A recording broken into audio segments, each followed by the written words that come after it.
Starting the new year with one of the weirdest, horniest movies I have ever seen.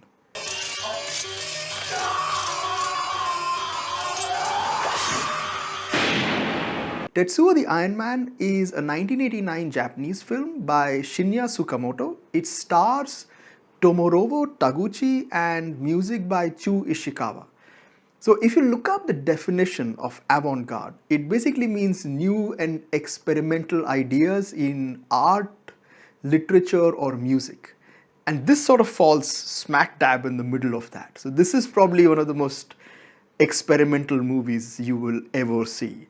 So, it's not like imagine David Cronenberg from like the days when he was doing stuff like Videodrome and then like multiply that by 10. So that's how you end up with Tetsuo the Iron Man.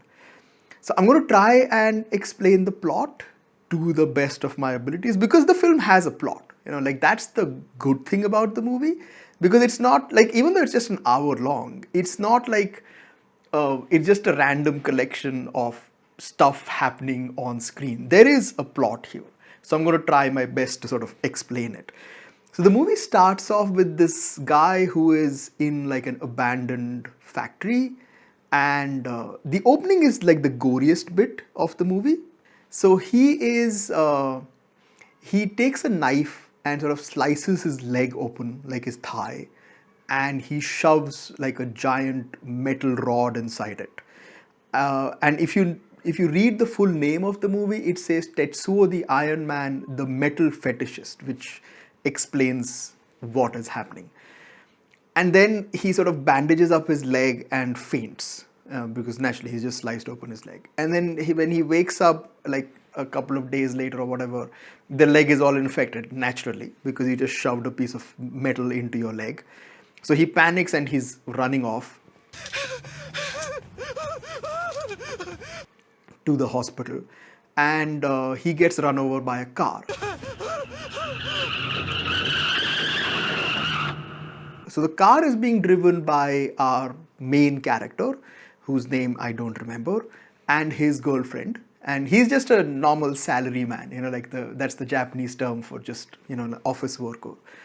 And so they panic and they take this guy's body and they dump it in a forest. And they decide to have sex over there for some reason. As I said, like weird and horny.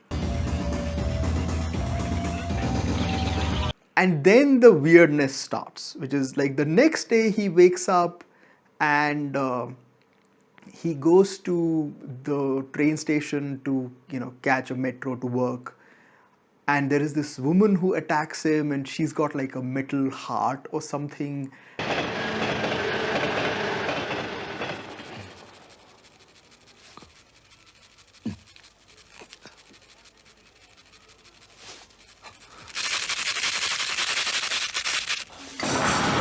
And she's sort of transforming into metal, and then he wakes up, and I'm still not sure if that was a dream or that was real. I have no idea. But then he's got like this piece of metal sticking out of his cheek, and then he slowly starts to transform into metal, like just trash metal. Like his toaster gets attached to him and just things just keep starting attaching to him. So it's sort of like imagine Iron Man, but in a very literal sense. He's just starting to turn into metal.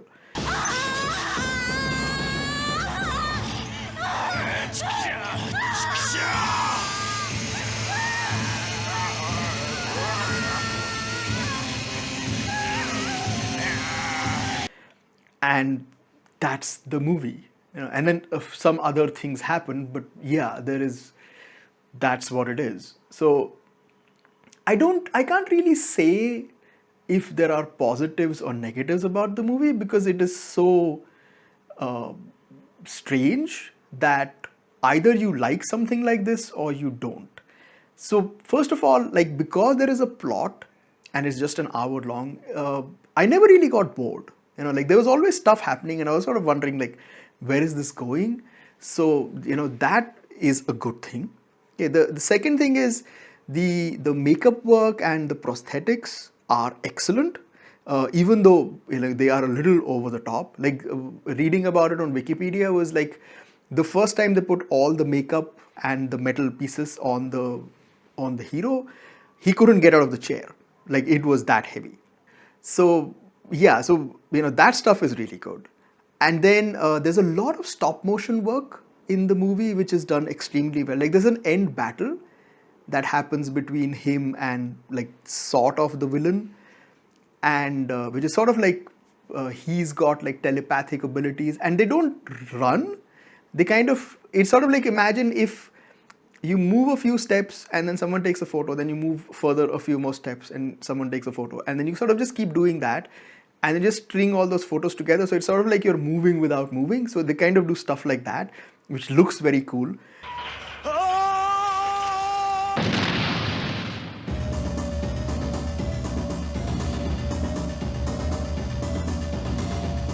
Yeah, so the movie has like a lot of very interesting imagery. It's all black and white. It's very grainy. I think they shot at like 8 millimeter or something, and then they blew it up to 16. So it's got this very, very grainy look to it. And it's also a good thing that it's black and white. So the violence, like, it's not very gory except for the opening bit, which is where he slices open his leg, is gory. But there isn't a lot of blood in the movie. It's just because his transformation is so weird. It's just sort of bizarre stuff to look at.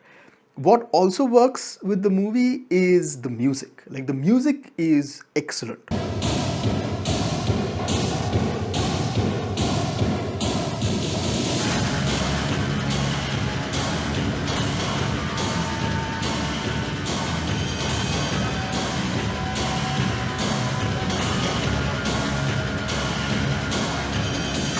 Like, it's by Chu Ishikawa. He had like a band. He'd never done music before, but I think Shinya Tsukamoto had probably heard the songs that he did. The music of the film really works. Like, it is one of the best things about the movie, or it's sort of like what ties the whole thing together, because it's genuinely very good, very sort of rock metal percussive kind of music. It's excellent to listen to. Not rock metal, but yeah, like very percussive. If there is any symbolism to the movie, I'm not someone who sort of gets that stuff unless it's pretty obvious.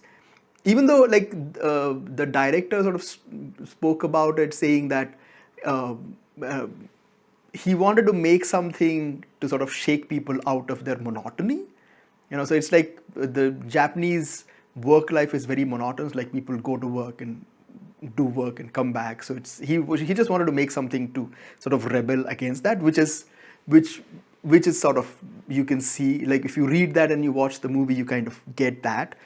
But beyond that, I'm not sure if there is anything beyond him just doing, like, he just wanted to see how this would look on film, and it looks very interesting.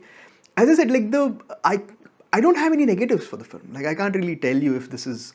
It's sort of like watching modern art, and then either you like it or you don't. You can't really say, like, oh, it's not like a painting of a building or a person where you can say, like, the nose is slightly out of place or the road doesn't look straight enough. It's not that. So because it is so experimental, the only thing I can say is, like, either what is your level of tolerance for bizarre? So either you like this kind of stuff. It's sort of like with horror as well. It's this very much falls in the category of, like, sci-fi body horror. And either you like, or you can handle this kind of stuff, or you can't. If you're someone who is like, films have to make some kind of logical sense, this is not the movie for you. But if you're okay with not caring about that, I can guarantee you, if you watch this, you will never forget the movie. That's the best compliment that you can get, that you can give about any movie. Like, if you watch it, this is going to, like, sear itself in your brain. So yeah, you can start your new year with Tetsuo the Iron Man. You will not forget it.